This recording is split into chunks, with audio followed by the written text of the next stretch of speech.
শুনো আরাফ, আমি এখন বিয়েটা মানতে পারছি না। আপু, তুমি কি আমাকে এখনো পিচ্চি ভাবো? ভাবলে কি হবে? তুমি তো আসলেই পিচ্চি, আমার জুনিয়র। আমার কাছে এখনো বাচ্চা বলেই মনে হয়। বাচ্চা? আপু, তোমার জন্য আমি আমার সব বদলে ফেলেছি। পড়াশোনা, আচার আচরণ, এমনকি সারাদিন শুধু তোমার কথাই মাথায় ঘোরে। আমি কি তাহলে তোমার চোখে শুধু বাচ্চা থাকবো? এত আবেগী ডায়লগ দিয়ে আমাকে ভোলাতে চেও না। আমাকে তুমি ইমপ্রেস করতে পারবে না, বুঝেছো? মানে আপু, আমি তোমার বর হয়েও তোমাকে ইমপ্রেস করতে পারবো না? কি বললে? তুমি আমার কি? পিচ্চি বর। তোমার সামনে দাঁড়ানো মানুষটা আর শুধু জুনিয়র না, তোমার বড়। ছি, চুপ করো। এইসব বোকা বোকা কথা আমার একদম ভালো লাগে না। আপু, তুমি যতই রাগ দেখাও, আমি তো তোমার কাছ থেকে দূরে যাব না। তুমি আমার সিনিয়র হলেও আমি তোমার বর। এই সত্য কেউ পাল্টাতে পারবে না। আপু, আমাদের তো বিয়ে হয়ে গেছে, তাহলে তুমি আমাকে মানছো না কেন? বিয়ে হয়েছে বলে কি মাথা কিনে নিয়েছো? ভুলে যেও না, তুমি আমার জুনিয়র। তাই জুনিয়রের মতোই থাকো। আমি তো বিয়েটা মানি। আপু, তাহলে তোমার সমস্যা কোথায়? তুমি মানলেও আমি মানি না। তাই খবরদার হাজবেন্ডের অধিকার দেখাতে এসো না। অধিকার দেখাবো না, কিন্তু আমি তো চেষ্টা করব। কোনো চেষ্টা করে লাভ নেই। তাছাড়া আমি তোমার এসব চেষ্টা পছন্দ করি না। আরাফ, তোমার আর একটু বড় হওয়া দরকার। তখন ভালোভাবে বুঝতে পারবে। আর কি করলে তুমি খুশি হবে? আমি বদলাবো। তুমি চাইলে আজ থেকেই বদলাবো। বদলাবা বললে কি আচরণ বদলালে চলবে? নীরব থেকে আচরণ বদলালে হবে না। তুমি যে জুনিয়র সেটা বদলায় না এত সহজে।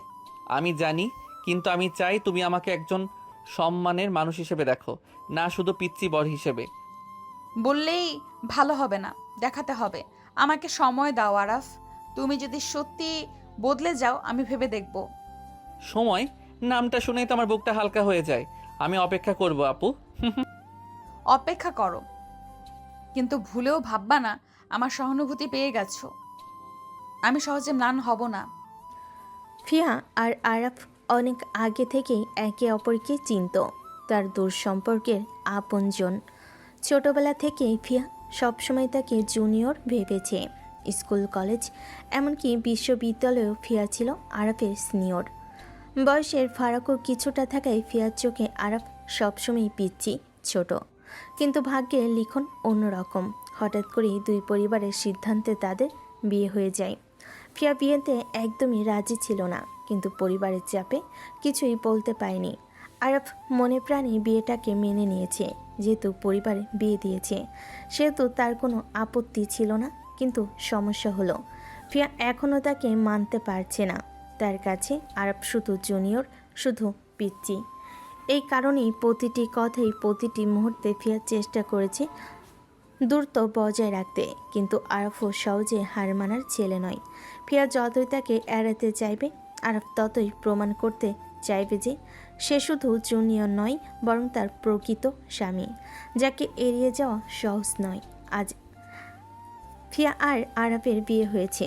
আসলে এই বিয়েটা ছিল দুজনের জন্যই একেবারে অপ্রত্যাশিত।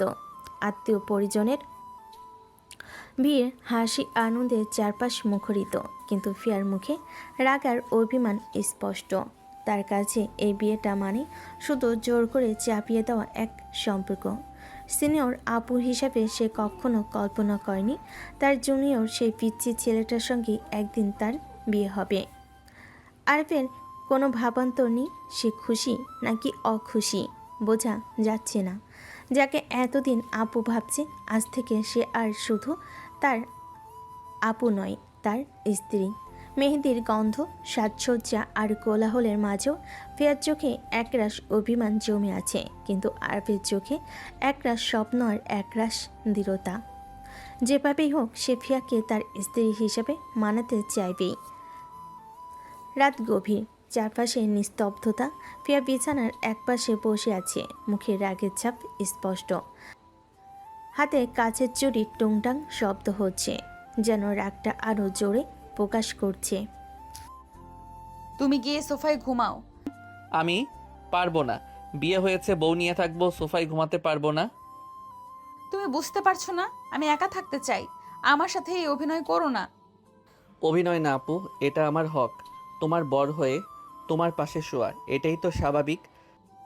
বর বলেই কি সব অধিকার জাহির করবে? মনে রেখো তুমি এখনো আমার চোখে জুনিয়র। আরাফ হেসে গিয়ে খাটের একপাশে শুয়ে পড়ে। জুনিয়র হলেও তোমার বর তো আমি, তাই তোমার পাশ ছেড়ে যাব না। তুমি চাইলে রাগ করো, কিন্তু আমি এখানেই থাকবো। ফিয়া অবাক হয়ে চেয়ে রইল। তার চোখে রাগ, কিন্তু বুকের ভেতর কেমন অজানা কাঁপুনি। এতটা জেদি, এতটা দৃঢ়চেতা সে আগে আরবকে কখনো দেখেনি। ফিয়ার আগে গরম হয়ে উঠল, চোখ বড় বড় করে আরবের দিকে তাকিয়ে কিছু বলতে যাচ্ছিল। ঠিক তখনই আরব তার হাত শক্ত করে ধরে নিজের দিকে টেনে নিল। ফিয়া ভারসাম্য হারিয়ে একদম আরবের পাশে এসে বলল, বউ হয়েছ, বউয়ের মতো থাকো। একদম সিনিয়র আপু হওয়ার চেষ্টা করবে না। বেশি বাড়াবাড়ি করলে কিন্তু বেশি আদর করব। এই বলে হঠাৎ ফিয়ার ঠোঁটে হালকা একটা চুমু দিয়ে দিল। আরাফ তুমি কি? কথা শেষ করার আগেই আরব তার কথা পাত্তা দিল না। মাথা নামিয়ে ফিয়ার গলায় মুখ গুজে দিয়ে শুয়ে পড়ল। তার শ্বাসের উষ্ণতা ফিয়ার বুকের ভেতর কেমন কাঁপন ধরিয়ে দিল। ফিয়া প্রচণ্ড রেগে গেল, আর কিছু বলতে পারল না। ভেতরে ভেতর সে জানত, যতই প্রতিবাদ করুক আরব কোনো কথা শুনবে না। অবশেষে বাধ্য হয়ে চোখ বন্ধ করে চুপচাপ শুয়ে থাকলো।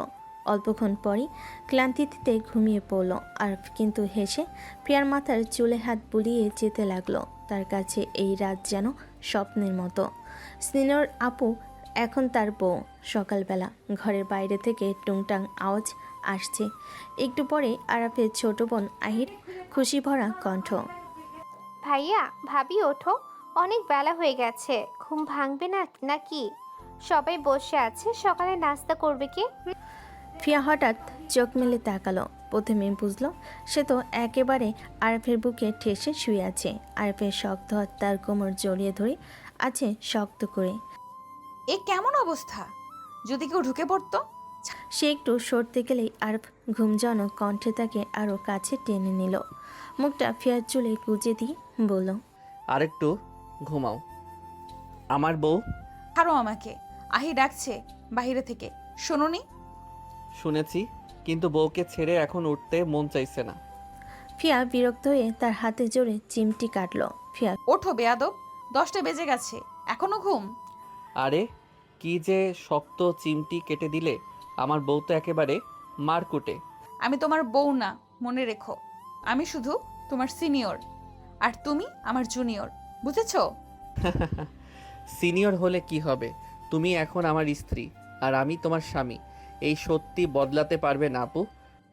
চুপ করো, সব সময় এসব কথা বললে আর সহ্য করব না।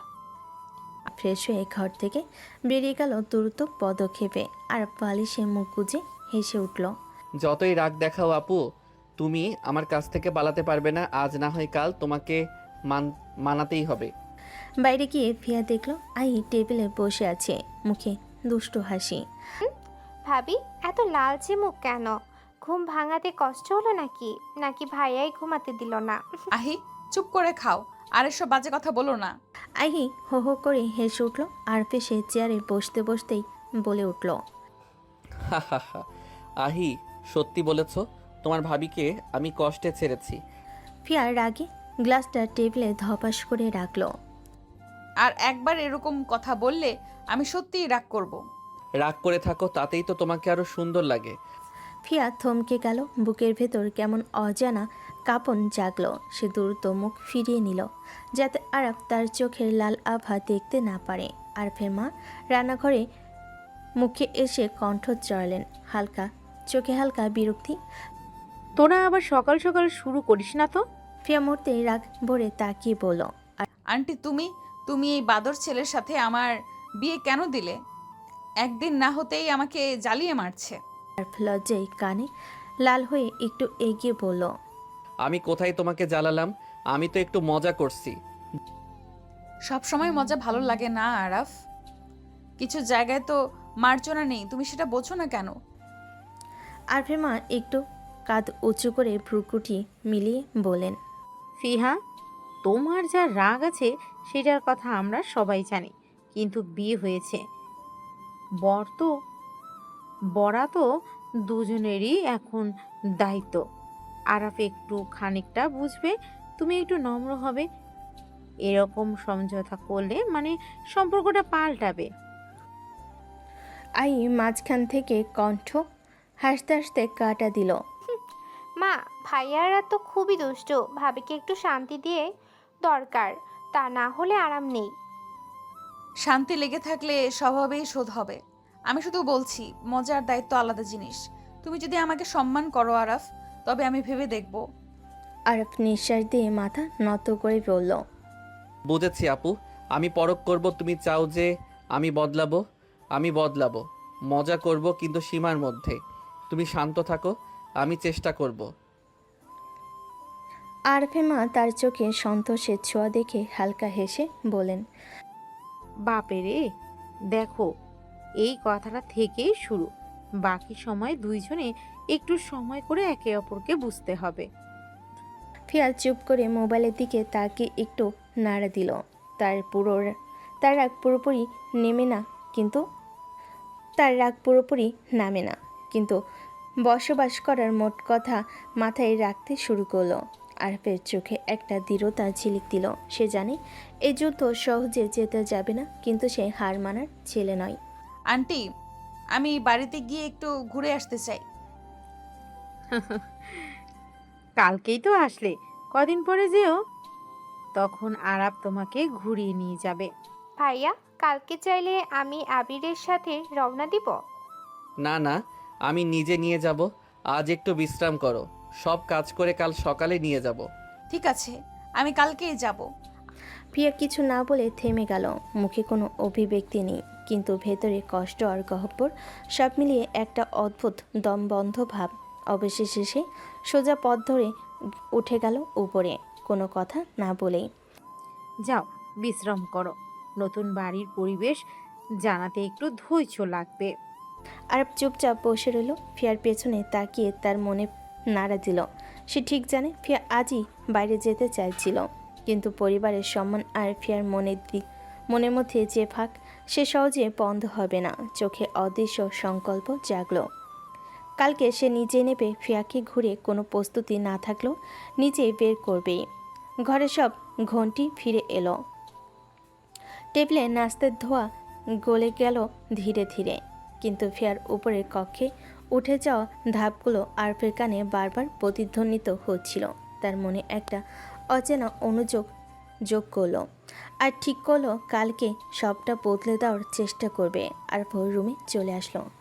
আরিফ একটু ধীরে সরে এগিয়ে এসে ফিয়ার কাঁধে হাত রেখে বলে, আপু, তুমি কি আমাকে পছন্দ করো না? ফিয়া একখানা নিঃশ্বাস নেয়, ঠান্ডা কণ্ঠে বলল, আমি তো তোমাকে বলিনি আমি তোমাকে পছন্দ করি না। আমি শুধু তোমাকে বর হিসেবে মানতে পারছি না। তোমাকে আমি অবশ্যই পছন্দ করি, তবে সেটা নিজের জুনিয়র হিসেবে, বর হিসেবে নয়। বর হিসেবে মানতে কি সমস্যা? আমি বুঝতে পারছি না। আমি তো সেটাই চাই, তোমার জীবন সঙ্গী হতে। ফিয়া চুপ থাকলো খানিক, তার মুখে গম্ভীর ভাব, চোখে মিশে আছে অতীতের আপত্তি আর গর্ভের আভা। সমস্যা তো আছেই। তুমি আমার সিনিয়র নয়, তুমি আমার জুনিয়র। আমাদের সম্পর্কের ধরনটা আলাদা ছিল অনেক দিন। আমি হঠাৎ করে সেই ভাবনাকে বদলে দিতে পারি না। সময় লাগবে আরাফ, অনেক দিন। ঠিক আছে। আরব কাঁধ একটু ঝাঁকিয়ে হাসির ছায়া রেখে বলল, সময়? তুমি বলো কত? আমি অপেক্ষা করব। দিন নাও, মাস নাও, বছর নাও, তোমাকে মানাতে হবে। ধীরে হলেও মানাতে হবে। আমি যতটা ধৈর্যশীল ততটাই তোমাকে দেখাবো। ফিয়া চুপ করে তাকিয়ে রইল। ভেতরে লুকানো কষ্ট, অপরাধবোধ আর এক একটা স্মৃতি ছটফট করে উঠল। সে বলতে না পারলেও চোখের কোণেই অল্প নরম ভাব নেমে এলো। আছে, সময় আমি দিব। তবে ভুলে যেও না, এই সময়টা তুমি আমার সম্মান, আমার স্বাধীনতা, আমার নিয়ম মেনে চলবে। একটুও বেশি চাপ দেবে না। আরব কনে হালকা হাসি উঠিয়ে মাথা নাড়ল। আমি সব মেনে নেব, তোমার শর্ত মেনে নেব। শুধু বলো কখন কি করব। তুমি যখন প্রস্তুত আমি তখনই চলে আসব। ফিয়া দূরে সরে গেল, কিন্তু কিছু বলল না। তার চোখের অদূরে একটা অচেনা নর্মতা লুকিয়েছিল, ছোট্ট অগ্রগতি, যা আরাফ টের পেয়ে গেল। নীরবতা কিছুক্ষণ ঘিরে থাকলো, তারপর আরাফ উঠে বাইরে গেল বাসর ঘর থেকে। তার মনে অদ্ভুত এক দৃঢ়তা জাগছিল। ফিয়া জানল সময়ে সময়ে সে নিজেকে খুঁটিয়ে দেখবে, আর আরাফ সেই অপেক্ষাটা করে যাবে। রাত নেমে এসেছে। আরবের ঘরে হালকা আলো। সে সোজা বিছানায় বসে মোবাইলে ঘামা হাতের আঙ্গুল দিয়ে স্ক্রল করছে। হঠাৎ ফোন বেজে উঠল। হ্যালো, কিরে?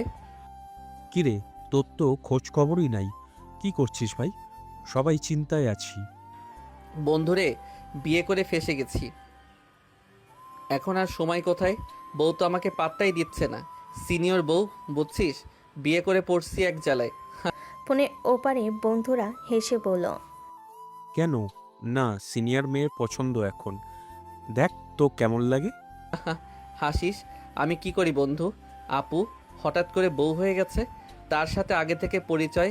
আজ আমাদের ঘর আর সে একদম রেগে বসে আছে। আমি যতই চেষ্টা করি পাত্তা দেয় না। দারুণ কাহিনী। জানি না হাসতে হবে নাকি কাঁদতে। সিনিয়র বউয়ের সাথে বিয়ে, কেমন লেগেছে নিজের অবস্থায়?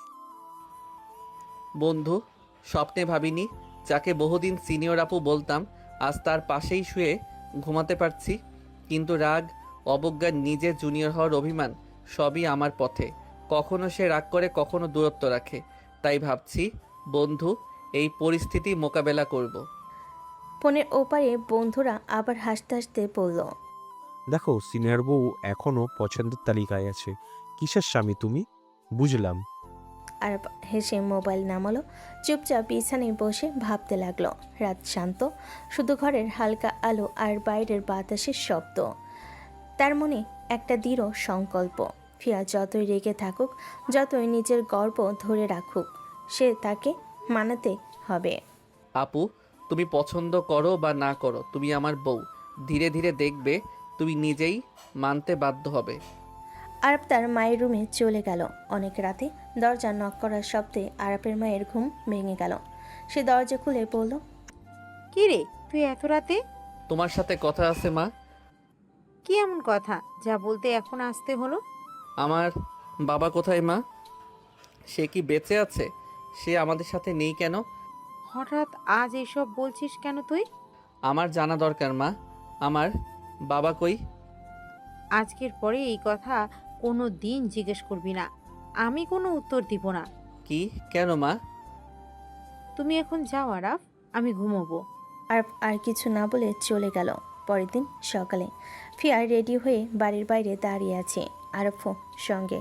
আজ তারা ফিয়ার বাড়ি যাবে। বাড়ি পৌঁছাতেই দরজায় ধাক্কায় ফিয়ার বাড়িতে প্রবেশ করতেই সবাই আশ্চর্য হয়ে তাকালো। ফিয়ার মামাতো ভাই নিলয় সেখানে উপস্থিত। চোখে দুষ্টু ঝিলিক নিয়ে হঠাৎ ফিয়াকে জড়িয়ে ধরল। আহা ফিহা, তুমি কত সুন্দর হয়ে গেছো। নিলয়, ছেড়ে দাও। থামো। তুমি সে দ্রুত এগিয়ে ফিয়ার হাত ধরে তাকে নিজের দিকে টেনে নিল।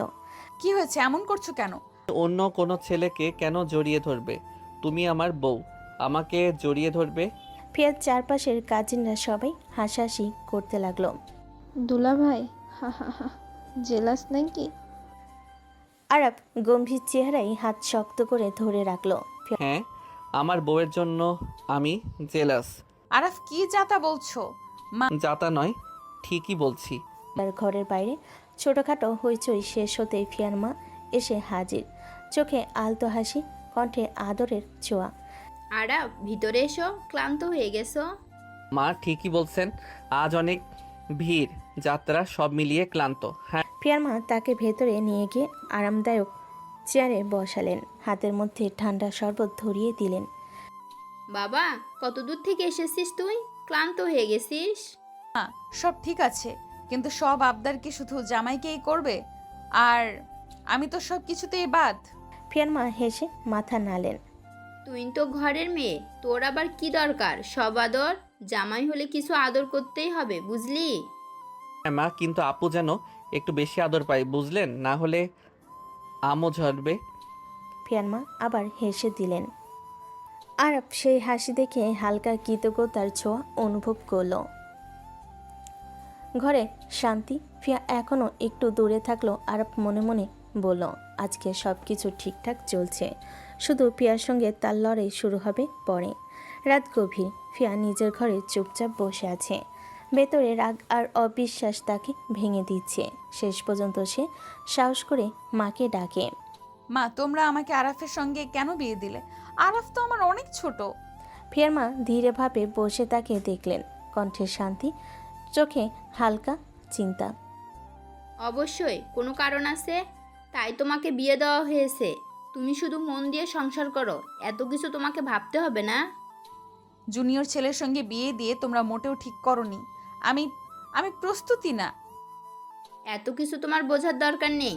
তোমার কাজ শুধু মন দিয়ে সংসার করা, তুমি সেটা করো ফিহা। ফিয়ার রাগে গম্ভীর হয়ে উঠে দাঁড়ালো, কিন্তু মুখে কিছু বলল না। চোখে অদ্ভুত আগুন। সে ঘর থেকে বেরিয়ে রুমে চলে গেল, দরজা চেপে বন্ধ করে দিল। ঘরে নিস্তব্ধতা। ফিয়ার মা শুধু হতাশ হেসে বললেন, এখনো বুঝবে না, সময়ের সঙ্গে সব বোঝা যাবে। ফিয়ার বুকের মধ্যে উত্তেজনা, অভিমান আর অপ্রস্তুত ভাব সবই এখন তার ঘরভিত্তিক নিজের একাকী চিন্তা। আরফের প্রতি রাগ। সে জানে যতটা তাড়াতাড়ি থাকবে না, ঠিক ততটাই গোপনে তার মন খুঁজে বেড়াবে। ফিয়ার রুমে ঢুকতেই আরফ খাটের পাশে দাঁড়িয়ে এগিয়ে বলল, এতক্ষণ কোথায় ছিলে? তোমাকে বলতে বাধ্য নই। আরফ ধীরে স্বরে হাসি ধরে ফিয়ার কাছে এগিয়ে এসে বলল। তার হাত শক্ত ফিয়ার কোমর জড়িয়ে ধরল। বউ, আমি না জানলে কে জানবে? ফিয়া চমকে ওঠে, চোখে আগুন। বউ বলবে না, ছাড়। আরফ হেসে হালকা চাপ দিয়ে তার ঠোঁট ফিয়ার ঠোঁটের কাছে নিয়ে গেল। বউকে তো বউই বলতে হবে। ফিয়ার চোখ বড় বড় করে তাকালো। রাগ আর লাজ মিশে গিয়েছে তার ভেতরে। কিছু বলতে পারল না, শুধু একটু ঠোঁট সরিয়ে নিল। বুঝলে বউ, তোমার ছাড়া আমি এক মুহূর্ত শান্ত থাকতে পারি না। বউ, আজ থেকে তুমি শুধু আমার বউ। ফিয়া ভেতরে গরম অনুভব করলো। রাগ থাকলেও তার বুকের ভেতর একটা অদ্ভুত উষ্ণতা জেগে উঠল। চোখে চোখে চেয়ে থাকলো আরফের দিকে, মনে মনে জানলো যতই রাগ থাক, আজ থেকে তার জীবন আরফের কাছে ধীরে ধীরে বাধা পড়তে শুরু করবে। ফিয়ার রাগ আর লাজ মিশিয়ে খাটের একপাশে চলে গেল, শুয়ে বলল চুপচাপ নিজের দিকে ঘুরে মুখ ফিরিয়ে। কিন্তু আরফ থেমে থাকলো না। সে ধীরে ধীরে খাটে শুয়ে ফিয়ার দিকে এগিয়ে গেল, ফিয়াকে জড়িয়ে ধরল। আরাফ, এইভাবে ঘুমাও। কিন্তু ফিয়া চেষ্টা করলো ছাড়ার, হালকা ঠেলাঠেলি করলো, কিন্তু আরফ হাসি আর শক্ত হাতে তাকে ছাড়লো না। বউ, কিছুক্ষণ চুপচাপ থাকো, ঘুমাও। তোমার ঘুমানো দরকার। আমার কাছে তুমি থাকো, আমি ছাড়বো না, ঠিক? ফিয়ার অন্তরে বিরক্ত হলো। ধীরে ধীরে তার শরীর আর চোখের কোণে কিছুটা নরমতা নেমে এলো। হালকা নিঃশ্বাস আরফের কাঁধে রেখে সে বাধ্য হয়ে শান্ত হয়ে শুয়ে থাকলো। ঠিক আছে বউ, এইভাবেই ঘুমাও। ফিয়ার চোখে রাগ থাকলেও বুকের ভেতরে এক অদ্ভুত উষ্ণতা ছড়িয়ে পড়ল। আরফ জানলো আজ থেকে ফিয়া ধীরে ধীরে তার কাছে মানতে শুরু করেছে। পরের দিন সকালে আরফ ফিয়াকে সঙ্গে নিয়ে তাদের বাড়িতে চলে আসলো। দরজার মুখে ঢুকতেই আহি হেসে বলল, কি ব্যাপার, তোমাদের তো ঘোরা হয়ে গেছে তাড়াতাড়ি। অফিসের কিছু কাজ আছে, তাই চলে এসেছি। ভাইয়া, অফিস কি এত জরুরি নাকি অন্য কোনো কারণ? ফিয়া একটু লাজুক হয়ে চুপ থাকলো। আরফ শুধু মাথা নাড়ল, হেসে কিছু বলল না। আহি আবার এগিয়ে এসে তাদের দিকে তাকিয়ে বলল, দেখছি তোমরা একেবারে স্বাভাবিক।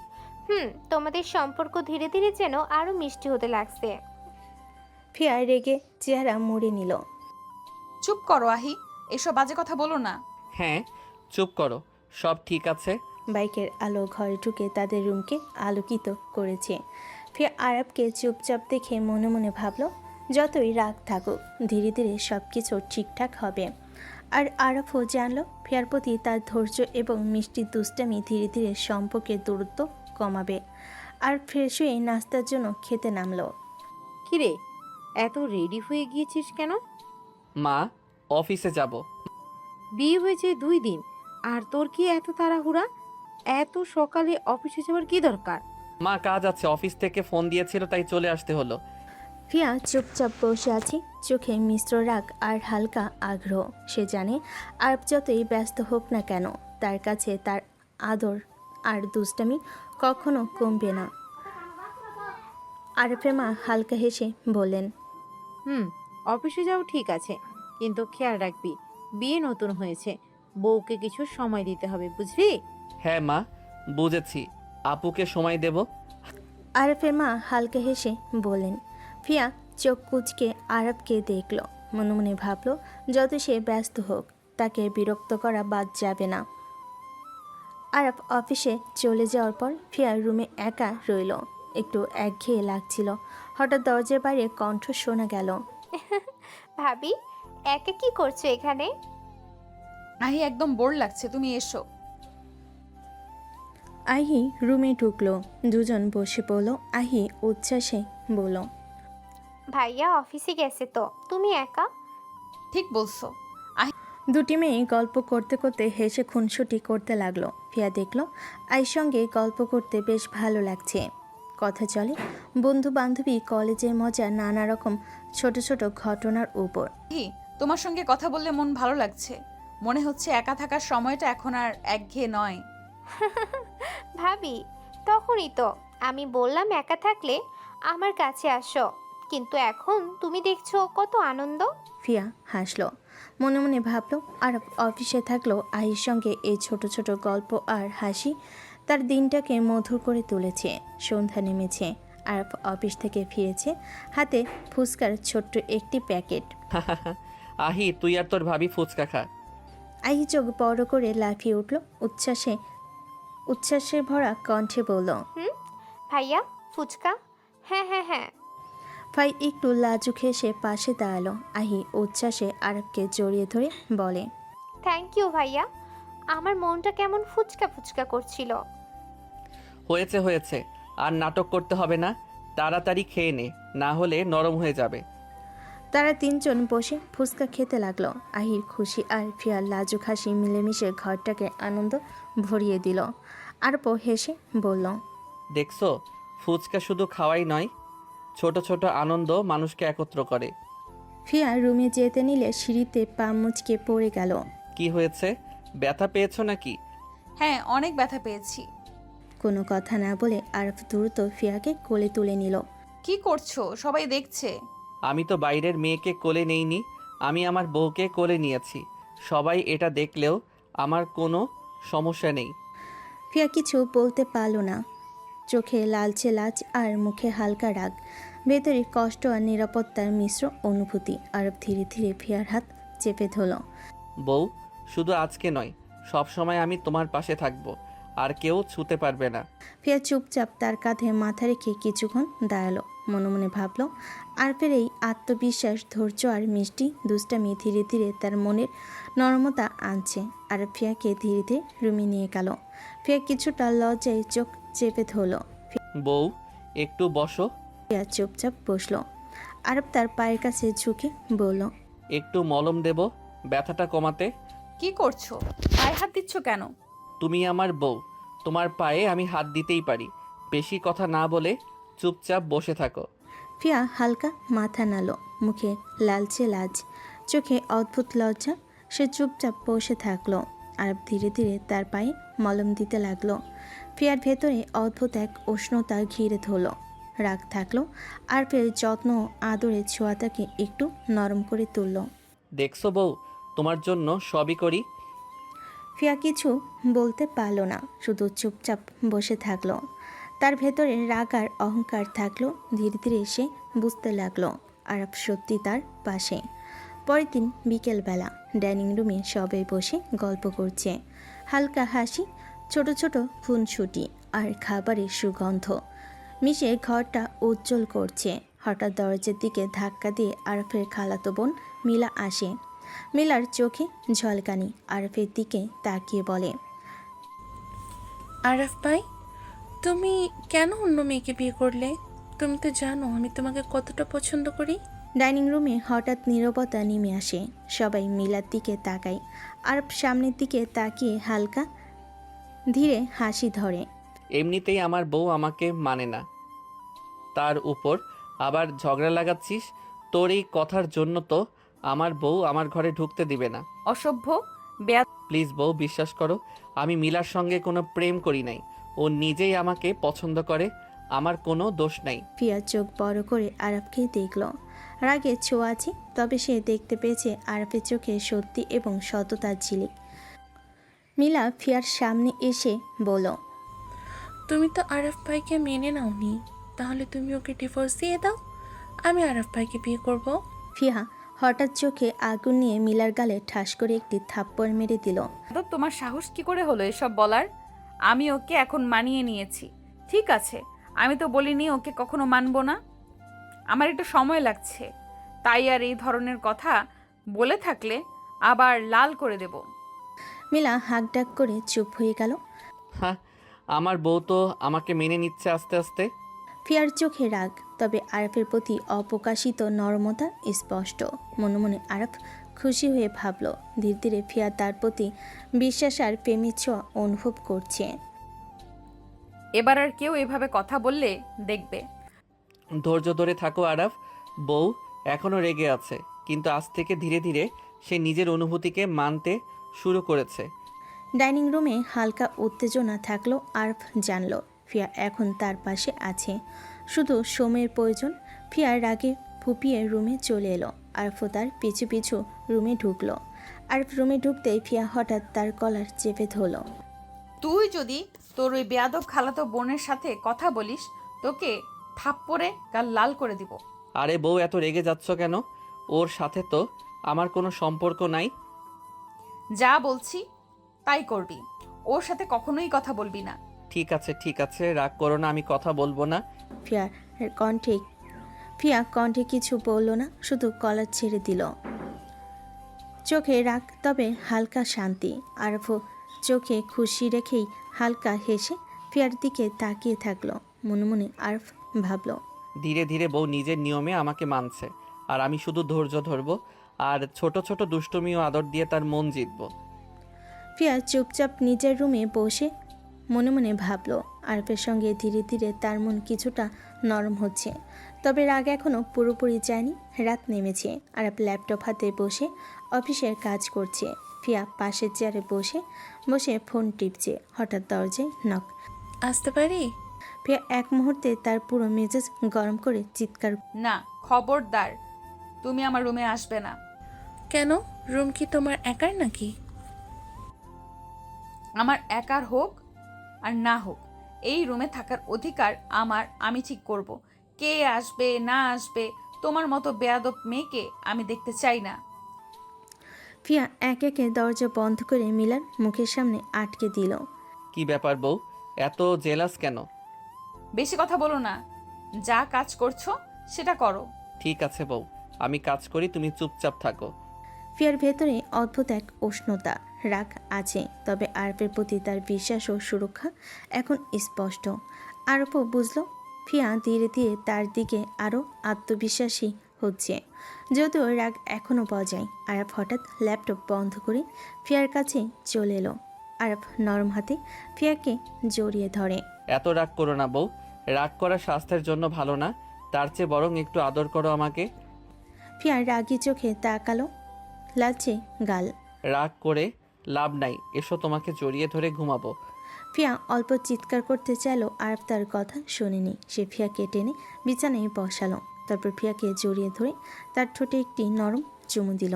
ফিয়া লজ্জায় চোখ বন্ধ করে রাখলো, কিন্তু কিছু বলল না, শুধু অবচেতনভাবে আরফের কাছাকাছি থাকলো। দেখো বউ, সবসময় রাগ করো না, তুমি রাগ করলেও আমি কিন্তু তোমাকে আদরই করব। ফিয়ার ভেতরে অদ্ভুত এক উষ্ণতা ঘিরে ধরল। রাগের ছোঁয়া থাকলো, আরফের আদর ও সততা তার হৃদয়কে কিছুটা নরম করে দিল। পরের দিন আহি কলেজের জন্য বের হয়েছিল। হঠাৎ এক ছেলে তার সামনে এসে দাঁড়ালো। কেমন আছো আহি? ভালো, কিন্তু আমি তো আপনাকে চিনি না। আপনি কে? তুমি আমাকে চেনো না, কিন্তু আমি তোমাকে চিনি। কিভাবে? যা চিনি কোনোভাবে। এইটুকু শুনে আহি হালকা মাথা নাড়ল আর চলে যেতে লাগলো। দাঁড়াও, তোমার সাথে আমার একটু কথা আছে। বলবেন তাড়াতাড়ি বলুন, আমার সময় নেই। আমি তোমাকে পছন্দ করি। আমাকে আর এসব কথা বলবেন না, আমি এসব পছন্দ করি না। এই বলে আহি চলে গেল। আমি তোমাকে ভালোবাসি আহি, তাই তোমাকে আমি নিজের করে নেব। রাতে খাবারের টেবিলে সবাই বসে খাচ্ছিল।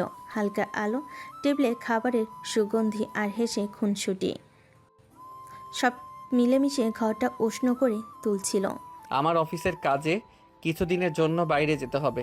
আমি চাচ্ছিলাম ফিহা আপু তুমি আমার সাথে যাক, কয়েকদিন ঘোরাঘুরিও হবে, কাজও হবে। আমি যেতে চাই না। না করো না মা, একসাথে অফিসের কাজও হয়ে যাবে, ঘোরাও হয়ে যাবে। তুমি বরং যাও। ফিয়া কিছুক্ষণের জন্য চুপ, মনে মনে ভাবলো তার ইচ্ছে হলো আরফের কথা মানা তার জন্য সহজ হবে না, কিন্তু আরফের মা কথা বলল। আর আরফও শান্তভাবে ফিয়াকে দেখে আছেন। ঠিক আছে, আমি যাব। দেখছো বউ, কখনো কখনো তোমার পছন্দে না হলেও কিছু ভালো অভিজ্ঞতা হতে পারে। প্রিয়া মুখে কিছু বলল না, শুধু চোখে অল্প লাজ ও অস্বস্তি। মনে মনে ভাবল আশ্চর্যভাবে এই ছোট্ট সফর তার জন্য নতুন অভিজ্ঞতা, ও আরাফ তার কাছে আমার সুযোগ হতে পারে। বউ, আমি চাই তুমি আনন্দ করো। কাজ আর ঘোরাঘুরি সবই একসাথে মজা হবে। প্রিয়ার ভেতরে অদ্ভুত এক উত্তেজনা, রাগ আছে, লাজ আছে, কিন্তু এখনও আরফের সঙ্গে থাকার আনন্দের অনুভূতি স্পষ্ট। সে বুঝল ধীরে ধীরে তার বৌদ্ধের সীমা আরফের আদরের সঙ্গে মিশে যাচ্ছে।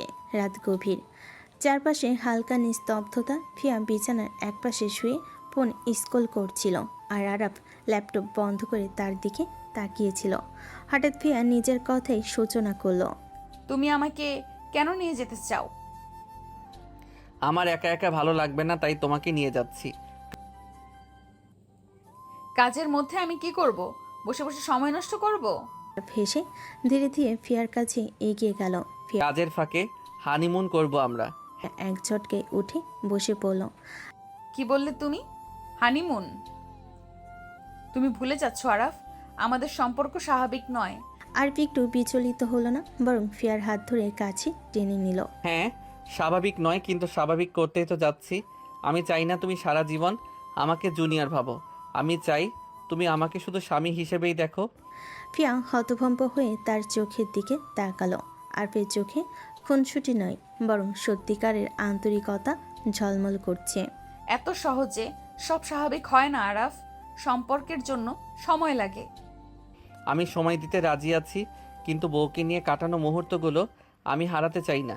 তুমি একবার আমার সাথে গেলে হয়তো বুঝতে পারবে আমি তোমাকে কতটা চাই। ফিয়া কিছুক্ষণ চুপচাপ রইল। তার ভেতরে ঝড় বয়ে যাচ্ছে, রাগ, লাজ, দ্বিধা, সব কিছু একসাথে। সে কিছু না বলে চাদর টেনে শুয়ে পড়ল। আর হালকা এসে তার মাথার পাশে ফিসফিস করে বলল, বউ, তোমাকে আমি ছাড়বো না। তুমি রাগ করলেও আমি তোমার স্বাভাবিক জীবনের অংশ হবই।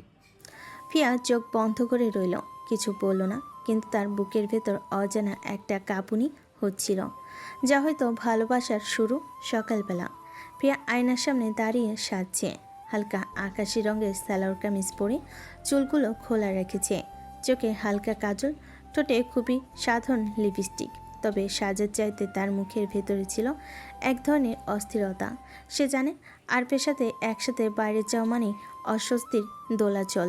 অন্যদিকে আরফ আগেই রেডি হয়ে গিয়েছে, হালকা নীল শার্ট, কালো প্যান্ট পরে বেশ ফ্রেশ লাগছে তাকে।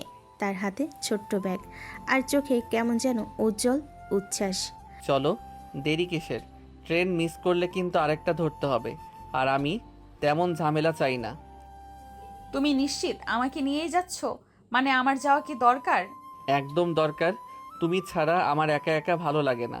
কাজও করব, ঘুরবো, সময়টাও কাটাবো। তুমি কখনোই সিরিয়াস নও। আমি কি তোমার কাজে বিরক্ত হব না? বিরক্ত নয়, সাহায্য করবে। আমি বলেছি না, একসাথে থাকলে সব সহজ লাগে। ফিয়া আর কিছু না বলে কেবল চুপচাপ ব্যাগ তুলে নিল। দুজনে পাশাপাশি বসে আছে। জানালার বাইরে সবুজ প্রাকৃতিক দৃশ্য যেন সিনেমার দৃশ্যের মতো ছুটে যাচ্ছে। ফিয়া চুপচাপ জানালার বাইরে তাকিয়ে আছে, আর মাঝে মাঝে ওর মুখের দিকে তাকাচ্ছে। তুমি জানো, আমি সবসময় চাই তোমাকে আমার কাছেই রাখতে। কেন? আমাদের সম্পর্ক তো স্বাভাবিক না, তুমি বারবার ভুলে যাচ্ছ। আমি ভুলিনি, আমি স্বাভাবিক করতে যাচ্ছি। তুমি দেখবে একদিন আমাদের এই পথটাই সবচেয়ে সুন্দর হবে। ফিয়া কোনো উত্তর দিল না, শুধু মুখটা জানালার বাইরে ঘুরিয়ে রাখল। কিন্তু তার চোখের ভেতর অজান্তেই একরকম দ্বন্দ্ব জমে উঠেছে। দীর্ঘ ভ্রমণের পর অবশেষে তারা পৌঁছালো চট্টগ্রাম শহর। চারিদিকে ব্যস্ততা, মানুষের ভিড়, গাড়ির হর্ন, সব মিলিয়ে এক প্রাণচঞ্চল পরিবেশ। আর ফিয়ার হাত ধরে হোটেলের দিকে নিয়ে যেতে লাগলো। ফিয়া কাঁপতে কাঁপতে হাত ছাড়তে চাইল, কিন্তু আরফ আরও শক্ত করে ধরল। ছাড়ো, সবাই দেখবে। দেখুক না, সবাই জানুক তুমি আমার স্ত্রী। তার একটি ভালো মানের হোটেল চেক ইন করলো। রিসেপশনে নাম লিখতে গিয়ে আরফ গর্বের সাথে বলল। Mister and Mrs Araf. Fear মুখ লাল হয়ে গেল। সে কিছু বলল না, কেবল নিচের দিকে তাকিয়ে থাকলো। আরফ রুমে ঢুকতেই ফিয়া একটু বিরক্ত কণ্ঠে বলল। ফিয়া তুমি এইসব করতে বাধ্য করো কেন? কারণ আমি তোমাকে লুকাতে চাই না, তুমি আমার বউ, এটা সবার জানার অধিকার আছে। ব্যাপারটা রেখে জানালার ফিয়া ব্যাগটা রেখে জানালার পাশে গিয়ে দাঁড়ালো। দূর থেকে পাহাড় আর সমুদ্রের হাওয়া এসে তার মুখে লাগছিল। কেন জানি না, ওর এই জিদ আমার ভেতরে অদ্ভুত এক অস্থিরতা তৈরি করে। অন্যদিকে আরফুকে দেখছিল এক দৃষ্টিতে। তার চোখে ছিল এক অদম্য ভালোবাসার ছাপ। বিকেলের দিকে হোটেলে এসে ফ্রেশ হলো দুজন। ফিয়া হালকা গোলাপি কালারের কামিজ পরে বের হলো। ভেজা চুলে স্নিগ্ধ একটা আভা লেগেছিল। আরব তাকে একবার দেখে হাসলো, চোখ সরাতে পারছিল না। এভাবে সুন্দর হলে তো খাবার দোকানে সবাই তোমার দিকেই তাকাবে, আমার দিকে কেউ দেখবেই না। তুমি এসব বাজে কথা বলো কেন? আমি খেতে যাচ্ছি, শপিং করতে না। খাবার তো অজুহাত, আসলেই তো তোমার সঙ্গটাই চাই। চট্টগ্রামের বিখ্যাত খাবারের দোকানে ঢুকলো দুজন। চারিদিকে ভিড়, গন্ধে মুখে পানি চলে আসছে। ওরা বসতে ওয়েটার এসে মেনু দিল। তুমি জানো এখানে কি সবচেয়ে জনপ্রিয়? না, আমি তেমন জানি না। মেজবানি গোশত চট্টগ্রামের নামের সাথে মিশে আছে, আজ তোমাকে খাওয়াতেই হবে। ওরা অর্ডার করলো মেজবানি গোস্ত, কালাভুনার সাথে সাদা ভাত আর সালাদ। খাবার আসতেই সুগন্ধে ভরে গেল টেবিল। ও, এত ঝাল মশলা! আমি তো ঝাল খেতে পারি না। চেষ্টা করে দেখো, আমি আছি তো পাশে, ঝাল লাগলে পানি দেব। পেঁয়াজ ছোট্ট করে খেতে গিয়ে সত্যি ঝাল পেয়ে কেঁপে উঠল। হায় আল্লাহ, এত ঝাল কে খায়? আর ভাসতে ভাসতে পানির গ্লাস এগিয়ে দিল। আমরা খাই, আর আজ তুমিও খাবে, কারণ আমি চাই তুমি নতুন শহরের স্বাদ নাও। ফিয়া বিরক্তির ভান করলো, ধীরে ধীরে অভ্যস্ত হয়ে গেল ঝাল মশলার মাঝে খাবারের আলাদা এক স্বাদ পাচ্ছিল। খাওয়া শেষ হলে আরফ আবার বলল। চট্টগ্রামে এসে ফালুদা না খেলে ভ্রমণই অসম্পূর্ণ। তাই দুজনে মিলে ফালুদা খেলো। ঠান্ডা মিষ্টি স্বাদের মধ্যে ঝাল খাবারে বেশ মিলিয়ে ফিয়ার চোখে একরকম তৃপ্তি ঝিলিক দেখা দিল। আচ্ছা, এইটুকু স্বীকার করতেই হবে, খাওয়াটা খারাপ হয়নি। তাহলেই হলো, তুমি হাসলে, এটাই আমার জন্য সবচেয়ে বড় প্রাপ্তি। ফিয়া সাথে সাথেই মুখ গম্ভীর করে ফেল, যেন নিজের হাসি লুকাতে চাইল। খাবার খেয়ে রাতে হোটেলে ফিরে এলো দুজন। শহরের আলোয় ঝলমলে চট্টগ্রাম হোটেলের বারান্দা দিয়ে দেখা যাচ্ছে লাইটে ভরা ব্যস্ত রাস্তা। চারিদিকে এক ধরনের শান্ত অথচ জীবন্ত আমেজ। প্রিয়া বারান্দায় গিয়ে দাঁড়ালো। হালকা বাতাসে তার চুল এলোমেলো হয়ে গাল ছুঁয়ে যাচ্ছে। হাতে কফির কাপ নিয়ে আরফ এসে তার পাশে দাঁড়ালো। চট্টগ্রামের রাত কেমন লাগছে? শহরটা সত্যি সুন্দর, ব্যস্ত, তবুও একটা অন্যরকম শান্তি আছে। শুধু শহর সুন্দর না, আমার পাশে দাঁড়ানো মানুষটা থাকায় সব কিছুই সুন্দর লাগছে। ফিয়া সাথে সাথে ভুরু কুঁচকে তার দিকে তাকালো। তুমি কি সবসময় এভাবে কথা বলবে? তোমাকে দেখলেই এমন হয়, সিরিয়াস হয়ে থাকতে পারি না। ফিয়া কফির কাপে চুমুক দিল, কিছু বলল না, কিন্তু চোখে মুখে অল্প লাজুক একটা ভাব চলে এলো। দুজনেই বসে বসে নানান বিষয়ে গল্প করলো। মনে আছে আমাদের প্রথম দেখা? না, আমি মনে রাখতে চাই না। মিথ্যা, তুমি সব মনে রেখেছো, তোমার চোখ বলছে। তুমি খুব বিরক্তিকর। আমি বিরক্তিকর হলেও তোমার জীবনের অংশ হতে চাই। তুমি যতই অস্বীকার করো না কেন, আমি জানি একদিন তুমি আমাকে জায়গা দিবে। ফিয়া চুপ করে গেল। বাতাসে এক মুহূর্তে নীরবতা তৈরি হলো। আস্তে করে আর ফিয়ার হাত ধরলো। কি করছো তুমি? কেউ দেখবে? এই মুহূর্তে আমাদের কেউ দেখছে না, শুধু চাঁদ আর আকাশ। ফিয়া কিছু বলল না, কিন্তু ফিয়া ছাড়লো না। লাজুক চোখে আকাশের দিকে তাকিয়ে রইল। যাক, আমার বউ ধীরে ধীরে গলছে। চট্টগ্রামের রাতের হাওয়ায় দুজনের নীরব ভালোবাসায় মিশে গেল। পরের দিন সকালবেলা আর ফ্রেশ হয়ে স্যুট পরে নিল, হাতে ফাইল, ল্যাপটপ, ব্যাগ। আয়নার সামনে দাঁড়িয়ে টাই ঠিক করতে করতে বলল। বউ, আমি মিটিংয়ে যাচ্ছি, তুমি নাস্তা খেয়ে নিও, বাইরে কোথাও যেও না। আমি এসে তোমাকে নিয়ে ঘুরতে যাব। ফিয়া ঠোঁট পাকিয়ে তাকালো। তুমি মিটিংয়ে যাও, আমি কোথায় যাব বলো তো? আমি কি একা একা ঘুরবো? ঠিক আছে, আমার জন্য একটু অপেক্ষা করো, তারপর আমরা একসাথে যাব। আরব চলে যেতে ফিয়া খাওয়া দাওয়া করে হোটেলের রুমে একা একা বসে রইল। ফোন হাতে নিল, কিন্তু কারোর সাথে কথা বলতে মন চাইল না। টিভি অন করলো, কিন্তু কিছুক্ষণ পরেই বিরক্ত হয়ে বন্ধ করে দিল। জানালার বাইরে তাকিয়ে দেখল চট্টগ্রামের সকালটা কেমন উজ্জ্বল, অথচ তার ভেতরে এক ধরনের একাকিত্ব কাজ করছে। মনে মনে বিড়বিড় করলো, কি দরকার ছিল আমাকে এখানে আনার? একা একা বসে থেকে আমার একদম ভালো লাগছে না। কয়েক ঘন্টা পর দরজা খোলার শব্দ হলো। আরব রুমে ঢুকলো, গলাটায় একটু আলগা, কিন্তু মুখে ক্লান্তি আর হাসি দুটোই। বউ, আমার কাজ শেষ। তুমি কি খুব বোর হয়ে গেছো? অবশ্যই বোর হয়ে গেছি। আমি কি তোমার মিটিং দেখার জন্য এসেছি নাকি এখানে? আহা, রাগ করো না। এখন থেকে পুরোটা সময় শুধু তোমার জন্য। চলো, আজকে তোমাকে এমন জায়গায় নিয়ে যাব যেটা জীবনে ভুলতে পারবে না। ফিয়া বিরক্ত মুখে চুপ করে থাকলো, কিন্তু ভেতর ভেতর কৌতূহল জেগে উঠল। মিটিং শেষ করে রুমে এসে একটু ফ্রেশ হলো আরাফ, তারপর ফিয়াকে বলল, চলো বউ, খাওয়া দাওয়া করে বের হব। আজকে তোমাকে ঘুরিয়ে দেখাবো আসল চট্টগ্রাম। আমি ঘুরতে যাচ্ছি না, একা একা বোর হচ্ছি। তার মানে এই না তুমি এসে আমাকে জোর করে নিয়ে যাবে। একটু রাগ কমাও তো। আমি তোমাকে জোর করছি না, অনুরোধ করছি। প্লিজ চলো। ওরা নিচে হোটেলের রেস্টুরেন্টে গেল। সামনে সাজানো চট্টগ্রামের বিখ্যাত খাবার, কালাভুনা, মেজবানি, গোস্ত, ভুনা খিচুড়ি, ইলিশ ভাজা। আর ফিয়ার দিকে তাকিয়ে বলল, খাও এগুলো। আরে বাহ, কাল তো খেলাম, এটা তো সত্যিই মজার। দেখলে আমি তো আর মিথ্যা বলি না। খাওয়া শেষে আরফ গাড়ি নিয়ে ফিয়াকে নিয়ে বের হলো। রাস্তায় যেতে যেতে বাতাসে চট্টগ্রামের আলাদা ঘ্রাণ। প্রথমে তোমাকে নিয়ে যাচ্ছি পতেঙ্গা সি বিচে। সেখানে সমুদ্র দেখলে তোমার সব রাগ গলে যাবে, বাজি রাখলাম। ফিয়া চুপ করে বাইরে তাকালো, কিন্তু মনে মনে কৌতূহল হচ্ছিল।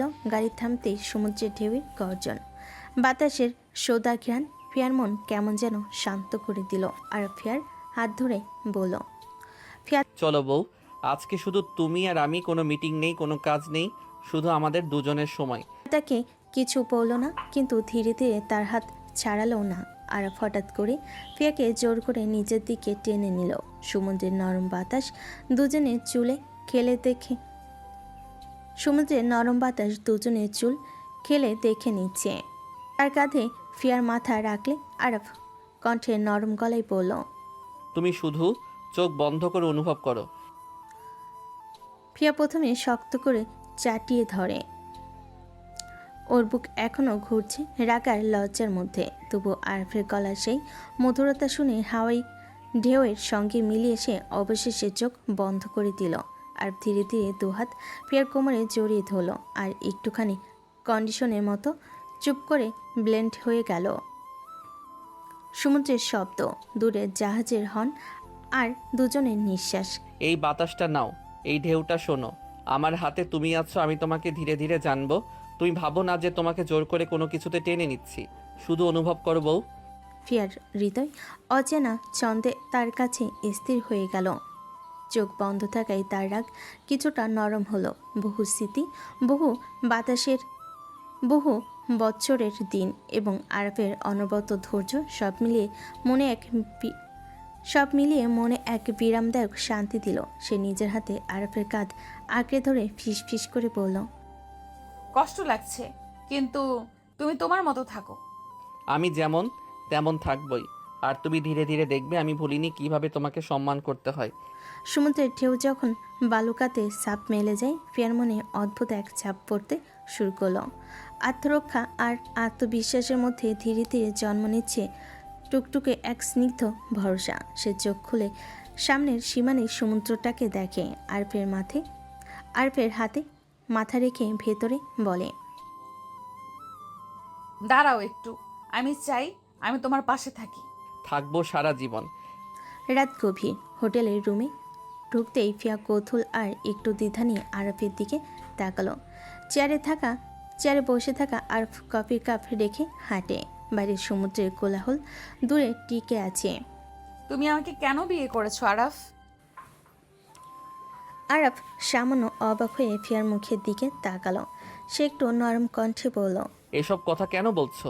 তুমি তো জানো পরিবার আমাদেরই দিয়েছে। ফিয়া ঠোঁট কুচকি নিয়ে কড়া ভঙ্গিতে ফিরে বলল, একদম মিথ্যা বলবে না। আমার মনে হচ্ছে তুমি আমাকে আগে থেকেই পছন্দ করো, সেই জন্যই তুমি আমাকে বিয়ে করেছো। আরব স্তব্ধ হয়ে চোখ নামিয়ে নিল। কিছুক্ষণ চুপ থেকে সে বলল, তেমন কিছু নেই আপু, তুমি ভুল বুঝছো। ফিয়া চোখ মেলে আরবকে টের দিল। তার চোখের ভঙ্গি, ভাষা, সব কিছুই অমুক ইঙ্গিত দেয়। সে একটু এগিয়ে এসে হালকা স্বরে বলল, তোমার চোখ তো অন্য কথা বলছে। একটা ছেলে গোটা মেয়ের কাছে দাঁড়ালে চোখে তো সব বলে ফেলে। আমার মনে হচ্ছে তুমি বহুদিন ধরে আমাকে চাও। আরবের কপালে মাঝ আড়ালের আরবের কপালে বাজ পড়ল। সে কথা বলতে চাইল, কোনো জোরে শব্দ হলো না। সে সামান্য কাঁধ ঝাপটিয়ে পিছনে সরে গেল চুপচাপ। তার মুখে একটা মিলেমিশে থাকা অনিশ্চয়তা আর লজ্জার আভা। ফিয়া তার চোখে এখন কাচের মতো ঝিলিক দেখল। আশা আর ব্যথা মিলে আছে। কথা না বাড়িয়ে সে ধীরে ধীরে মাথা নামিয়ে নিল। কোনো কথাও আর বলা হলো না।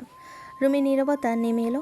মাত্র দুজনের নিঃশ্বাস আর বাইরের সমুদ্রের মৃদু শব্দ। আরব উঠে জানালার দিকে চলে গেল। হাত দুটো সামনে এনে একে অপরের উপর রেখে চুপচাপ দাঁড়ালো। তার ভেতরে এক অচেনা খেলা চলে। বলতে চাই, মানতে চাই, কিন্তু ভয়ও আছে।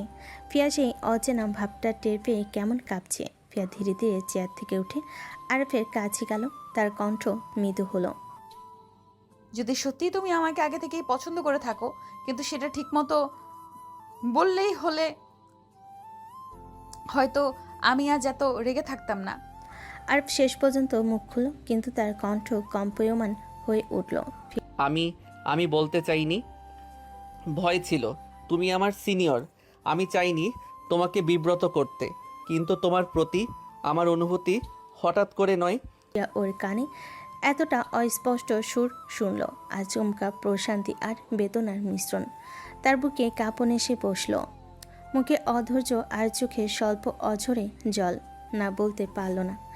রুমের মধ্যে দুজনেই দাঁড়িয়ে রইল, একজন লজ্জে আরেকজন কৌতূহলে। বাড়ির সমুদ্র ঝাপটায়, আর ভিতরে দুই হৃদয়ের মধ্যে প্রথম কথাগুলো বেজে উঠল, যা ধীরে ধীরে তাদের সম্পর্ককে আরও এক ধাপ এগিয়ে নিয়ে যাবে। আর প্রথমবার ফিয়াকে দেখেছিল একেবারে সাধারণ একটা দিনে। সেদিন ফিয়া খুব বেশি সাজগোজ করেনি, শুধু সাদামাটা পোশাক, চুল খোলা আর হাতে কয়েকটা বই ছিল। কিন্তু আরফের চোখে পড়েছিল ওর সেই সহজ নির্ভেজাল হাসিটা। মানুষের ভিড়ের ভিতরে ফিয়া আলাদা করে চোখে পড়ছিল। ওর চোখে এক অদ্ভুত স্বচ্ছতা, যেন পুরো পৃথিবীকে চুপ করিয়ে দেওয়ার মতো শক্তি আছে। আরফের মনে হয়েছিল এই মেয়েটা অন্যরকম, ঝলমলে সাজে নয়, বরং সরলতায় মোড়ানো এক অদ্ভুত আকর্ষণ। তারপর থেকে যতবার ফিয়াকে দেখেছে, আরফের ভেতরে ভেতরে অদ্ভুত একটা টান তৈরি হয়েছে। ফিয়ার রাগ, জেদ, এমনকি ছোটোখাটো ঝগড়াও আরফকে হাসাতো, কারণ প্রতিবারই সে বুঝতে পারত এই মেয়েটার ভেতর এক বিশাল সমুদ্র লুকানো আছে, যা এখনও কেউ খুঁজে পায়নি। একসময় আরফ নিজেই উপলব্ধি করল, আমি প্রেমে পড়ে গেছি সেই মেয়ের, যে জানেই না আমি ওকে কতটা দেখি, কতটা অনুভব করি।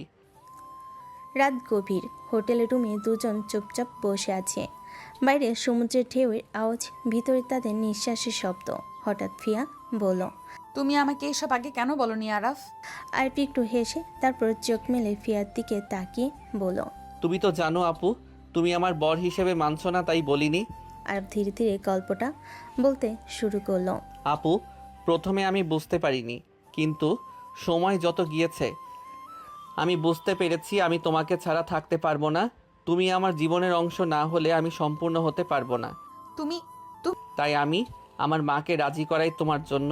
মায়ের সঙ্গে তোমার মায়ের কথাও হয়েছে, ওরাও আমাদের বিয়ের ব্যাপারে সম্মত। সব ঠিক করেছিলাম আমি এবং আমার মা। তুমি এত কিছু আমাকে না জানিয়ে করলে?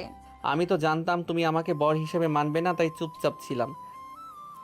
ফিয়া কিছু বলল না, শুধু ধীরে ধীরে চুপচাপ বসে রইল। তার মনে অচেনা অনুভূতি জেগে উঠল, রাগ আর বিস্ময়ের মধ্যে মিশে এক ধরনের উত্তেজনা। আপু, এখন সব কিছু ঠিক আছে। তুমি যদি চাও আমরা ধীরে ধীরে এগোতে পারি, কিন্তু তুমি জানো আমি তোমাকে ভালোবাসি। শুধু সেই ভালোবাসা দেখানোর সময় তোমার নিয়ন্ত্রণে। ফিয়া চোখ বন্ধ করে ধীরে ধীরে নিঃশ্বাস নিল। মনে মনে ভেবেছিল এই ছেলে যে সবসময় জুনিয়র অবহেলিত এবার বুঝিয়ে দিল তার ভালোবাসা কোনো খেলা নয়। আরফও ফিয়াকে পাশে দিকে টেনে ধরল, মৃদু গলায় বলল। আপু শুধু বিশ্বাস করো, আমি সবসময় তোমার পাশে থাকবো। ফিয়া চুপচাপ থাকলো, কিন্তু তার চোখের কোণে অল্প অল্প জলের ঝিলিক। ভেতরে কষ্ট আর রাগ মিশে হলো। ধীরে ধীরে আরফের প্রতি ভরসা জন্মাতে লাগলো। বাইরে সমুদ্রের ঢেউ যেন তাদের অনুভূতির সাথে মিশে এই রাতকে আরও রোমান্টিক করে তুলল। রাতের নীরবতা ঘিরে রেখেছিল হোটেলের রুমটা। আর ফিয়ার দিকে তাকিয়ে হালকা হাসি দিল। আপু, আমি কি তোমাকে একটু আদর করতে পারি? ফিয়া লজ্জায় চোখ নামিয়ে নিল, হাতে একটু অনির্দিষ্টভাবে কাপড় চেপে ধরল। কিছু বলতে পারছিল না। আর ধীরে ধীরে তার পাশে চলে এলো, হাতের তালু ফিয়ার কোমরে রেখে একটু চাপ দিয়ে টেনে নিল। ফিয়ার শরীর হালকা কেঁপে উঠল, কিন্তু সে কিছুই বলল না, শুধু চুপচাপ দাঁড়িয়ে রইল। আর তার কাঁধে মাথা রাখলো। ধীরে ধীরে ফিস ফিস করে বলল, শুধু চোখ বন্ধ করে অনুভব করো। তারপর আরফ ধীরে ধীরে ফিয়ার ঠোঁটে কিস করলো, মৃদু করে চুমো। ফিয়া হঠাৎ চমকে উঠল, কিন্তু আরফ চাইল না। আবার কপালে কপাল, বুকে ছোট ছোট চুমু দিয়ে তাকে আদর করতে লাগলো। ফিয়া চোখ বন্ধ করে লজ্জায় নীরব রইল, কিছু বলতে পারল না, শুধুই অনুভব করলো। আরফের নিঃশ্বাস, উষ্ণতা, আলতো স্পর্শ সব মিলিয়ে যেন ধীরে ধীরে তার মনকে শান্ত করছিল। আরফ আবার কাঁধে হাত বেয়ে পড়ল। দেখো, আমি তোমাকে আঘাত করতে চাই না, শুধু তোমার কাছে থাকতে চাই। ফিয়া ছোট্ট শ্বাস ফেল, নিজের হাত ধীরে ধীরে আরফের পিঠে রাখলো। চুপচাপ নিঃশব্দে, কিন্তু ভেতর ভেতর তার মনটা অদ্ভুত এক আনন্দে ভরে উঠল। সমুদ্রের ঢেউ বাইরে বাজছে, আর মনের এই ছোট্ট নীরব আদরের মধ্য দিয়ে দুজনের মধ্যকার দূরত্ব ক্রমে মুছে যাচ্ছে। রাতের নীরবতা ঘিরে রেখেছে হোটেলের রুম। আর ফিয়ার দিকে ধীরে ধীরে তাকিয়ে পড়ল। প্লিজ রেসপন্স করো। তুমি এভাবে শক্ত হয়ে থাকলে আমি কিছু করতে পারবো না। আমি শুধু তোমাকে কাছে পেতে চাই। যদি তুমি রেসপন্স না করো, আমার মনে হবে আমি জোর করে কিছু করছি। প্লিজ রেসপন্স করো। ফিয়ার চোখ প্রথমে মৃদু কেঁপে উঠল। সে একটু থেমে তারপর ধীরে ধীরে আরবকে জড়িয়ে ধরল। আরব তার উত্তর পেয়ে যায়। মনে হয় যেন সব শূন্যতা দূর হয়ে গেল। আরব আর কিছু না বলে ফিয়ার ঠোঁটে হালকা কিস শুরু করলো। এরপর ধীরে ধীরে গলায়, কপালে, বুকে ছোট্ট ছোট্ট চুমু দিয়ে তাকে আদরে ভরিয়ে দিল। প্রিয় প্রথমে কিছু বলতে পারল না, শুধু চোখ বন্ধ করে আরফের উষ্ণতা, কোমল স্পর্শ অনুভব করলো। সে ধীরে ধীরে আরফের কাঁধে মাথা রেখে নিঃশ্বাস নিল। আরফ ফিস ফিস করে বলল, দেখো, আমি তোমাকে শুধু আদর করতে চাই, আর কিছু চাই না। তুমি চাইলে তুমি আমাকে সরাতে পারো, আমি কোনো চাপ দিব না। ফিয়া অল্প হেসে আরও শক্ত করে আরফকে জড়িয়ে ধরল। আর বুঝলো ফিয়া এখন আর তাকে ঠেলছে না, বরং নিজের মতো করে সেও মুহূর্ত উপভোগ করছে। ধীরে ধীরে আরফ আবার ফিয়াকে ঠোঁটে কিস করলো। ধীরে ধীরে আরফ আবার ফিয়ার ঠোঁটে কিস করতে লাগলো, আদরে ভরিয়ে দিল। ফিয়ার সমস্ত রাগ, দ্বিধা, লজ্জা ধীরে ধীরে কমতে লাগলো। সে এবার আর চুপ থাকলো না, চোখ বন্ধ রেখে আরফের স্পর্শ উপভোগ করলো। সমুদ্রের ঢেউয়ের আওয়াজ, হোটেলের নীরবতা, আর দুজনের নিঃশব্দ আবেশ, সব মিলিয়ে রাতের মুহূর্তটি যেন তাদের অন্যরকম এক জগৎ হয়ে উঠল। পরের দিন সকালে হোটেলের রুমে আলো ঢুকতেই আরফ ফিয়ার চোখের সামনে চমক দিয়ে বলল, তাড়াতাড়ি ওঠো বউ, তোমাকে সূর্যোদয় দেখিয়ে নিয়ে আসি। ফিয়া হালকা গলা উঁচিয়ে বলল, আমার খুব কষ্ট লাগছে, একটু ঘুমাতে দাও। আগে দেখে আসি, তারপর রেস্ট নিও। ফিয়া আর কিছু বলতে পারল না, কারণ আরফ ইতিমধ্যে হাত ধরে টেনে নিল। সে ধীরে ধীরে ফিয়াকে ঘুমিয়ে থাকা অবস্থায় জাগিয়ে তুলল। তারপর রুমের বাইরে বের হয়ে গিয়ে হোটেলের বারান্দায় দাঁড় করালো। সূর্যোদয় ধীরে ধীরে সমুদ্রের উপরে উঁচু হতে শুরু করলো। আকাশে লাল ও কমলা রং আর সমুদ্রের নীল ছায়া মিলেমিশে এক অদ্ভুত দৃশ্য তৈরি করেছিল। আরব ফিয়াকে কোমলভাবে জড়িয়ে ধরে বলল, দেখছো বউ, এই দৃশ্য শুধু আমাদের জন্য। ফিয়া চোখ ধীরে ধীরে খোলার চেষ্টা করলো। ক্লান্তি থাকলো আরফের উত্তেজনা এবং সূর্য উদয়ের রং তাকে অনায়াসে মোহিত করলো। তার চোখের ভেতর ধীরে ধীরে বিস্ময় আর আনন্দ জেগে উঠল। আরফ হালকা হাসি দিয়ে বলল। এখন চলো, একটু দেখেছো, তারপর রেস্ট নাও। ফিয়া চুপচাপ মাথা হেলে সম্মতি জানালো। আর ধীরে ধীরে ফিয়ার হাত ধরে তাদের বারান্দায় দাঁড় করালো। সূর্যোদয় দেখার এই মুহূর্তে দুজনের জন্য স্মরণীয় হয়ে গেল। চট্টগ্রামের সকালে সূর্যোদয় দেখে ফিরে আসার পরে আরফ এবং ফিয়া হোটেল থেকে বের হয়ে শহরের ব্যস্ত বাজারে চলে গেল। চলো, আজ বাজার ঘুরবো, কিছু কেনাকাটা করতে হবে। আমি তো বলেছি আমি বেশি কিছু চাই না। আরফ কাঁধে হাত দিয়ে বলল। আজকে সবই আমার খরচ, শুধু উপভোগ করো। বাজারে তারা প্রথমে আরফের মা এবং ছোট বোন আহির জন্য কেনাকাটা শুরু করলো। ফিয়া শুধু পাশে দাঁড়িয়ে হাসলো আরফের খুশি এবং পরিবারের প্রতি যত্ন দেখে। এরপর ফিয়া তার মায়ের জন্য কিছু জিনিস বাছাই করলো। সাজসজ্জা, ছোটোখাটো জিনিস, রঙিন শাড়ি, কিছু পছন্দের মিষ্টি। আরফ সব নিয়ে খুশি হয়ে বলল। আপু, দেখছো তোমার মায়ের জন্য সব ঠিকঠাক আছে তো? ধন্যবাদ, কিন্তু তোমার এত খরচ করা ঠিক না। আজকে তুমি শুধু পছন্দ করো, আমার কিছু করতে হবে না। বাজারে ভিড়, দোকানের রঙিন আলো আর মানুষের উৎসাহ সব মিলে এই দিনটা দুজনের জন্য আনন্দের এক বিশেষ স্মৃতি হয়ে গেল। আরফ আর ফিয়া একসাথে হাতে হাত রেখে ঘুরছিল, হাসি, খুনসুটি আর ছোট্ট ছোট্ট আদর দিয়ে সময় কাটাচ্ছিল। সকালে আহি কলেজের জন্য রেডি হয়ে বের হলো। হঠাৎ এক ছেলে তার সামনে এসে দাঁড়ালো। দাঁড়াও, তোমার সাথে আমার একটু কথা আছে। যা বলবেন তাড়াতাড়ি বলুন। আমি তোমাকে পছন্দ করি। কেন বুঝছো না? তো এখন আমাকে এসব কথা বলবেন না, আমার পরিবারের লোক শুনলে রাগ করবে। তাহলে আমি তোমার পরিবারকেই প্রস্তাব দেই। আই হঠাৎ থেমে গেল, কিছু বলতে পারলো না। মনে মনে ভাবলো, এ ছেলেটা সত্যি কি এতটাই দৃঢ়? আয়ন তার দিকে তাকিয়ে শান্ত স্বরে বলল। আহি, আমি চাই তুমি জানো আমি শুধু তোমার জন্যই এগোচ্ছি। আমি তোমাকে ভালোবাসি। আই চুপচাপ রইল, চোখে অল্প বিস্ময় আর কৌতূহলের ঝলক। বিকেলের সময় আরফ এবং ফিয়া বাড়িতে পৌঁছালো। রুমের দরজা খোলার সাথে সাথে আরফের মা এবং আহি খুব খুশি হয়ে উঠল। ও হে, তোরা আবার ফিরে এলি? তোরা ছিলি না, বাড়িটা কত ফাঁকা ফাঁকা লাগছিল। ভাইয়া, ভাবি, সত্যি আজকে বাড়িতে এত নিঃশব্দ, তোরা না থাকলে যেন কিছুই আনন্দ ছিল না। তাই তো আমরা দ্রুত ফিরে এসেছি। এতক্ষণ বাইরে থেকেও তুমি যেন সব ঠিক রেখেছিস, খুব ভালো করেছিস।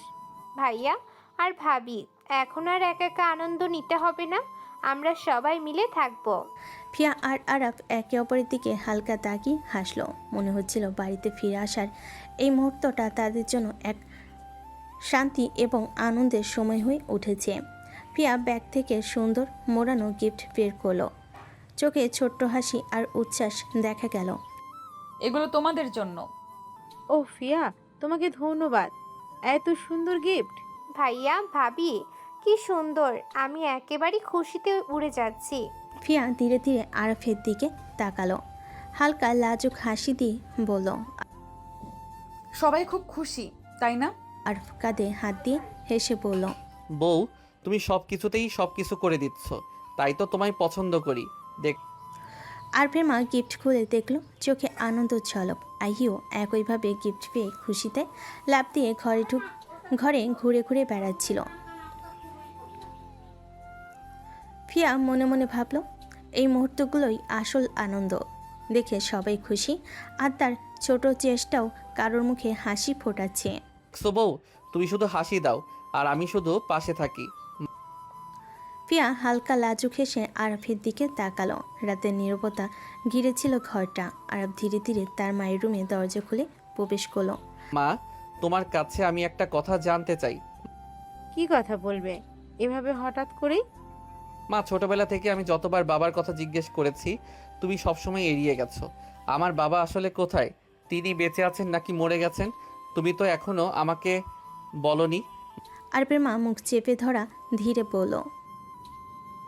আজ হঠাৎ করে এই প্রশ্ন, এসব কথা? মা, আমার জানার অধিকার আছে আমার বাবা কোথায় আছে, বলো, নাকি সে সত্যিই নেই? আরফের মা কিছুক্ষণ চুপ থেকে কণ্ঠে কড়া ভাব নিয়ে বলল।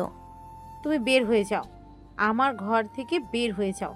আমি এই মুহূর্তে কোনো কথা বলতে চাই না। আর ধীরে ধীরে রুম থেকে বের হয়ে দাঁড়ালো, মুখে অস্পষ্ট ভাব। মনে মনে ভাবলো তার বাবা কোথায়, আর তার মা কেন তাকে এই বিষয়ে কিছু বলতে চায় না। হৃদয়ে একটা অদ্ভুত সন্দেহ জন্মালো, কেন যেন অজানা কোনো রহস্য ঘিরে রেখেছে তার অতীত। আরফ ঘরে ঢুকতেই ফিয়া চোখে হালকা উদ্বেগ নিয়ে তাকালো। কি হয়েছে তোমার? এমন চিন্তিত লাগছে কেন? তেমন কিছু না, এমনি। কি হয়েছে আমাকে সত্যিটা বলো। আমার মা কিছুতেই আমার বাবার কথা বলতে চায় না। কিছু একটা সত্যি আছে যা সে আড়াল করছে। আমি বুঝতে পারছি না সে কি আড়াল করছে। ফিয়া খানিকক্ষণ চুপ থেকে বলল, আমার মাও আজ পর্যন্ত আমার বাবার কথা আমাকে বলেনি। আমি অনেকবার জানতে চেয়েছি আমার বাবা কোথায়, কিন্তু তিনি বলেননি।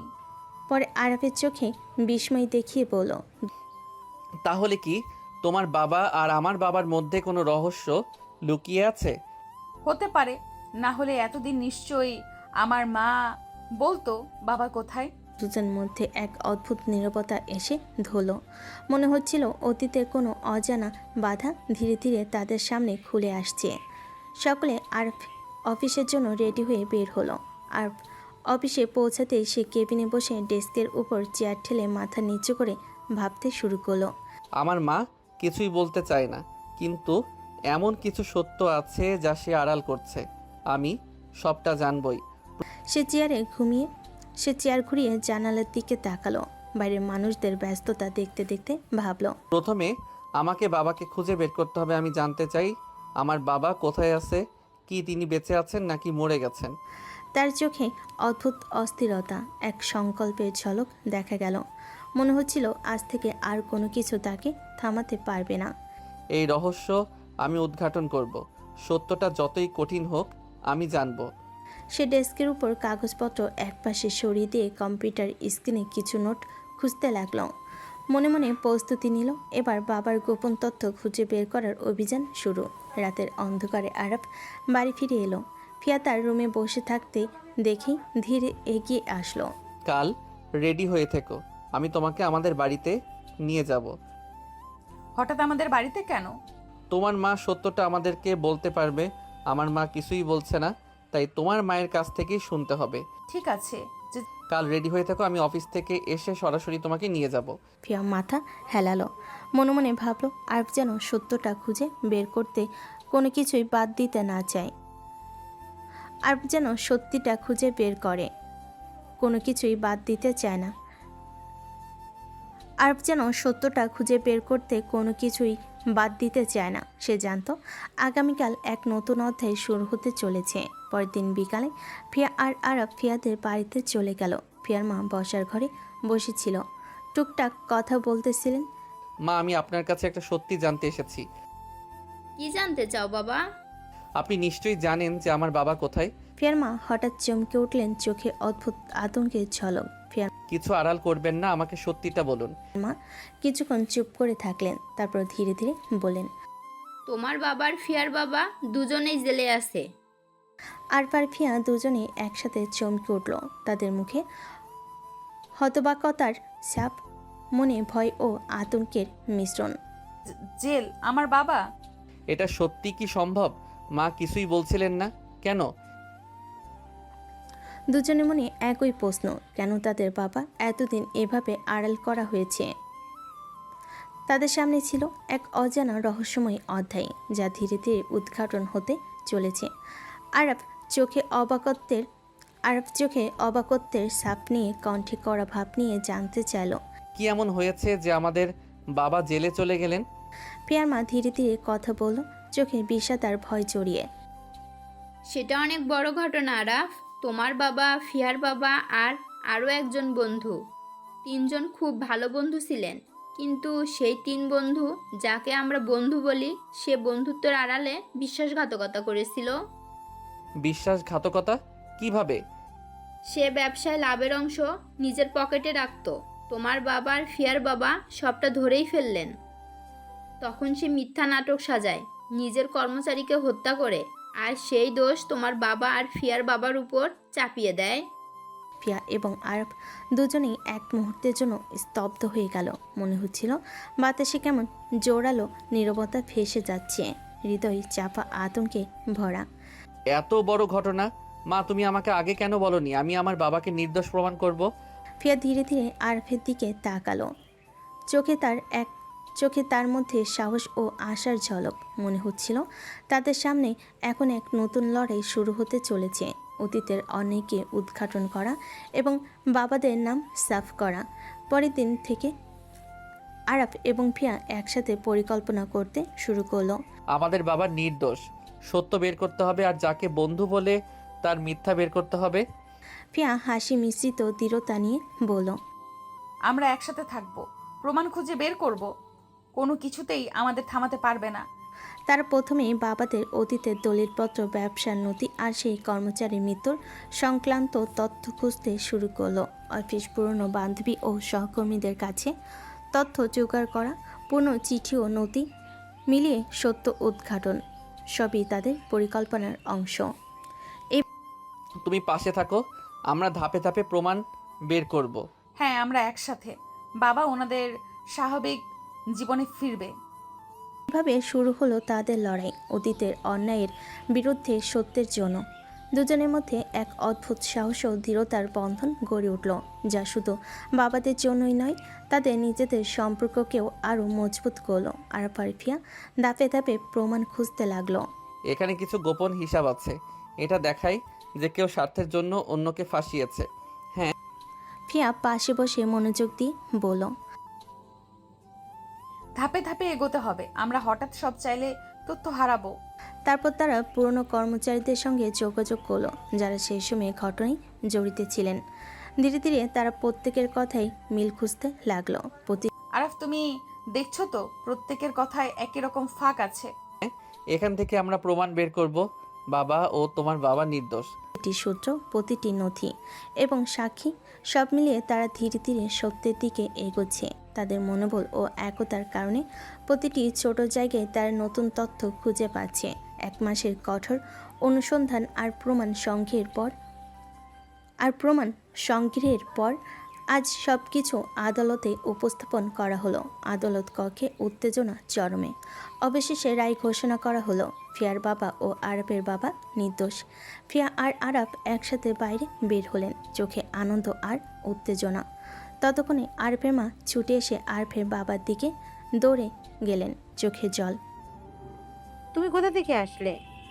মা, আমরা সমস্ত প্রমাণ দিয়ে বাবাকে বের করেছি। তুমি যদি আমাদেরকে সত্যিটা আগে বলতে, অনেক আগেই বাবা বের হয়ে আসতে পারতেন। আরফের মা কণ্ঠে দুঃখ ও অনুতাপ মিশিয়ে বলেন, তুই আমাকে ক্ষমা করিস। আমি ভেবেছিলাম যদি তুই জানতিস যে তোর বাবা আসামি, তুই তাকে ভুল বুঝবি। সেই জন্যই আমি তোকে আগে কিছুই বলিনি। মা, আমি কখনোই আমার বাবাকে অবিশ্বাস করতাম না। তুমি আমাকে ভুল বুঝছো। ফিয়া পাশে এসে আরফের হাত ধরে বলল, আমরা একসাথে সবটা পেরেছি। সত্য সবসময় জিতেই। আরফের বাবা, ফিয়ার বাবা আর তাদের পরিবার সবাই একসাথে মিলিত হলো। আনন্দ আর আনন্দ মিশ্রণ। দীর্ঘদিনের চিন্তা আর দুঃখ শেষ হয়ে গেল। আর নিজের মায়ের দিকে তাকিয়ে বলল, মা, আজ থেকে আর কোনো আড়াল নয়, আমরা একসাথে সত্যের পথে থাকবো। ফিয়া আর আরাফ একে অপরের দিকে তাকিয়ে হালকা হাসি দিল। মনে হচ্ছিল সব লড়াই, সব প্রতিকূলতা ও কঠোর পরিশ্রম শেষে তাদের পরিবার আবার স্বাভাবিক জীবনে ফিরে এসেছে। একদিন বিকেলে আয়ানের বাবা মা আহির বাড়িতে হাজির হলো বিয়ের প্রস্তাব নিয়ে। আমরা চাই আমাদের ছেলে আয়ানের সাথে আপনাদের মেয়ে আহির বিয়ে হোক। সে সত্যি আপনাদের মেয়ের জন্য পাগল। আমাদের মেয়ে তো আয়ানের চেয়ে অনেক ছোট, এটা কি ঠিক হবে? এতে কোনো সমস্যা নেই। বয়সের ফারাক সমস্যা নয়, প্রয়োজন শুধু সম্পর্কটা গড়ে তোলা। আমরা পরে সব ঠিক করে নেব। আর আমার ছেলে সত্যি আপনার মেয়েকে খুব পছন্দ করে। ঠিক আছে, আমরা প্রথমে আপনার ছেলের খোঁজ খবর নিয়ে দেখব। ঠিক আছে বাবা, আগে খোঁজ খবর করে নাও। তোমরা দেখে নাও কোনো বাজে রিপোর্ট আছে নাকি। হ্যাঁ, আমরা খোঁজ খবর নিয়ে সব ঠিকঠাকভাবে যাচাই করব। ফিয়া পাশে দাঁড়িয়ে শান্তভাবে হাসি দিল। মনে হচ্ছিল নতুন প্রস্তাবের সঙ্গে আহির জীবনও নতুন মোড় আসছে। আর আরাফ ও ফিহা সব কিছু মনোযোগ দিয়ে সামলাচ্ছে। এক সপ্তাহ খোঁজখবর করার পর আরাফ মায়ের কাছে এসে বলল, মা, আমি খোঁজ খবর নিয়েছি। আয়ান ছেলেটা খারাপ নয়, সে ভালো ছেলে। ঠিক আছে, যদি ভালো হয় তাহলে আহিকে বিয়ে দেওয়াই যায়। ঠিক আছে মা, আমি রাজি। এরপর আরাফের মা ফোন দিল। আমরা বিয়েতে রাজি। ধন্যবাদ, শুনে খুব ভালো লাগলো। আমরা অপেক্ষা করব। ফিয়া পাশে এসে আরাফের কাঁধে হাত রেখে বলল, এবার আহিরও সুখ নিশ্চিত, আর আমরা সবাই শান্তি পেয়েছি। এভাবে খোঁজ খবর ও যাচাইয়ের পরে আহির জন্য সব ঠিক হলো। নতুন সম্পর্কের সূচনা আর ভালোবাসার সম্ভাবনা ধীরে ধীরে সামনে এলো। আজ আহির হলুদের দিন। আহিকে হলুদে সাজানো হয়েছে। রঙে আর জড়াজড়িতে সে যেন আরও সুন্দর লাগছে। ফিয়া অনেক সুন্দর করে সেজেছে।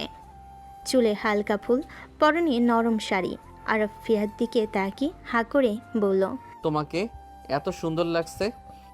আমার দিকে এইভাবে তাকিয়ে থেকো না। আমি এসব সহ্য করতে পারি না। তোমাকে অসম্ভব সুন্দর লাগছে, তাই তো দেখছি। ফিয়ার গাল লাল হয়ে গেল। আহির আনন্দ ও উৎসবের মধ্যে এই ছোট্ট মুহূর্তে দুজনের মধ্যে এক বিশেষ সৌন্দর্য এনে দিল। আহির বিয়ে সম্পূর্ণ হলো। বিয়ের আনুষ্ঠানিকতা শেষে আহি তার নতুন ঘরে আয়ানদের বাড়িতে পৌঁছালো। আয়ান ও আহি একে অপরের দিকে তাকালো। ধীরে ধীরে হাসি ফুটল। ঘরটি সাজানো, ফুলে ভরা এবং আনন্দময় বাতাবরণে ভরে গেছে। আহি, তোমার এখানে এসে ভালো লাগছে তো? হ্যাঁ, ধীরে ধীরেই সব ঠিক হবে। এখন একটু আনইজি লাগছে। রাতের বিশেষ মুহূর্তে বাসরের জন্য দুজন আলাদা ঘরে যাওয়ার সময় আয়ান আহির হাত ধরে বলল, আজ রাতটা আমাদের জন্য বিশেষ। তুমি আমার সঙ্গে থাকো, আর আমি প্রতিশ্রুতি দিচ্ছি তোমাকে খুশি রাখবো। আহি লজ্জায় নীরব থাকলো, কিন্তু তার চোখে আনন্দ ঝলকানি। তার ধীরে ধীরে একে অপরের কাছে ঘনিষ্ঠ হলো। আহির জন্য এই প্রথম রাতটি নতুন সংসারের আনন্দ আর উত্তেজনায় ভরা। রাতে ঘরটা শান্ত, শুধু বাইরে বাতাসের হালকা শব্দ। আর ধীরে ধীরে ফিয়ার পাশে বসলো। তার চোখে মৃদু হাসি আর হাতে কোমল স্পর্শ। আজ রাতটা শুধু আমাদের। আমি তোমাকে ভালোবাসতে চাই। তোমার মাথায় সবসময় এইসব থাকে, তাই না? বউ আদর করতে কি লাইসেন্স লাগে? যখন বউ খুশি তখনই আদর করা যায়। আরব ধীরে ধীরে ফিয়াকে কাছে টেনে নিল। তার চুলে কানে কোমল স্পর্শ আর চুমু দিয়ে ভরিয়ে দিল। ফিয়া প্রথমে লজ্জায় কিছু বলল না, কিন্তু চোখে আলোড়ন। আরাফ, তুমি খুব দুষ্টুমি করো। দুষ্টু? তুমি তো জানো আমি শুধু তোমার জন্য দুষ্টু। দুটি হাত একে অপরের উপর রাখলো। ধীরে ধীরে আরও কাছে ঘেঁষল। ফিয়ার হাসি আর লজ্জার মাঝে মিষ্টি ঝগড়া। আজকের রাতে তুমি সত্যি খুব দুষ্টুমি করছো। আর বউ, তুমি জানো না তোমাকে আদর করার আনন্দই আমার সবচেয়ে বড় আনন্দ। ফিয়া লজ্জায় লাল হয়ে গেল, কিন্তু ধীরে ধীরে হাসি ছড়িয়ে গেল। তারা একে অপরের হাত ধরে বসে রাতটি কাটালো। মিষ্টি কথা আর আদরে ভরা একান্ত মুহূর্তে প্রেমের গভীরতা অনুভব করলো। রাতটা ছিল শুধু তাদের দুষ্টু, মিষ্টি, প্রেমময় ও রোমান্টিক। কয়দিন পরে ফিয়া সাদে পুরোটা সাজিয়ে নিল। ফুল, লাইট, হালকা সঙ্গীত। আজ আরাফের জন্মদিন, আর ফিয়া চেয়েছে এটা স্মরণীয় করে দিতে। সন্ধ্যায় সবাই মিলিত হলো। কেক কেটে মিষ্টি হাসি আর আনন্দে ভরা মুহূর্তে আরাফ খুশি হলো। সবাই চলে যাওয়ার পর সাদটা শান্ত ঝলমল করছে। ফিয়া আরাফের দিকে এগিয়ে এলো, চোখে লাজ আর মৃদু হাসি। তুমি কি ভাবছো আমি তোমাকে পছন্দ করি না? ভুল ভাবছো আরাফ। আমি তোমাকে ছোটবেলা থেকেই পছন্দ করি। শুধু তুমি আমার জুনিয়র, তাই বলতে পারিনি।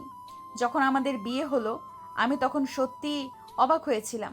লজ্জার কারণে তখন আরও বলতে পারিনি। কিন্তু ধীরে ধীরে যখন তুমি আমার মন জয় করেছো তখন আর বাধা নেই। আজ আমি মন খুলে বলতে পারি আমি তোমাকে ভালোবাসি। আর কিছুটা অবাক চোখ বড় করে ফিয়াকে দেখল।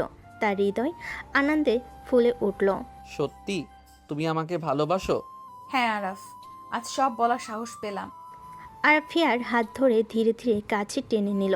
দুজনের চোখে আনন্দ, হৃদয়ে ভালোবাসা আর লাজ মিশে গেল। সে ছাদের আলো আর রাতের নীরবতা তাদের প্রেমকে আরও শক্ত করল। আজকের রাতটি শুধু তাদের প্রেম, রোমাঞ্চ এবং অবিস্মরণীয় সুখের মুহূর্তে ভরা। কিছুদিন পর ফিয়া হঠাৎ মাথা ঘুরে পড়ল। আরাফ সঙ্গে সঙ্গে তাকে হাসপাতালে নিয়ে গেল। ডাক্তার পরীক্ষা করে জানালেন, অভিনন্দন, আপনার ওয়াইফ প্রেগনেন্ট। ফিয়া কিছুটা স্তব্ধ, তারপর চোখে আনন্দের জল। সে আরাফের দিকে তাকিয়ে বলল, আরাফ, আমরা বাবা মা হব। তুমি জানো কি আনন্দ? আমি পুরোটা অনুভব করতে পারছি না।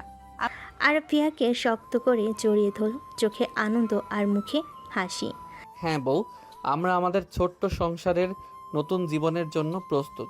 আমি সবসময় তোমার পাশে থাকবো। আমি এত খুশি। তুমি আমার জীবনকে সুন্দর করে দিয়েছো আরাফ। আজ থেকে আমরা শুধু আমি তুমি নই, আমরা তিনজন হব, আমাদের ছোট্ট পরিবার। হ্যাঁ বউ, আমাদের নতুন শুরু, আমাদের আনন্দ, আমাদের ভালোবাসা আর আমাদের সন্তান। ফিয়া আর আরাফ একে অপরকে শক্ত করে জড়িয়ে ধরল। আনন্দ, আশীর্বাদ আর আবেগে ভরা সেই মুহূর্তে তাদের জীবন যেন আরও সুন্দর হয়ে উঠল। তারা ধীরে ধীরে ভাবল, এখন থেকে তাদের ভালোবাসা শুধু তাদের জন্য নয়, নতুন জীবনের জন্য।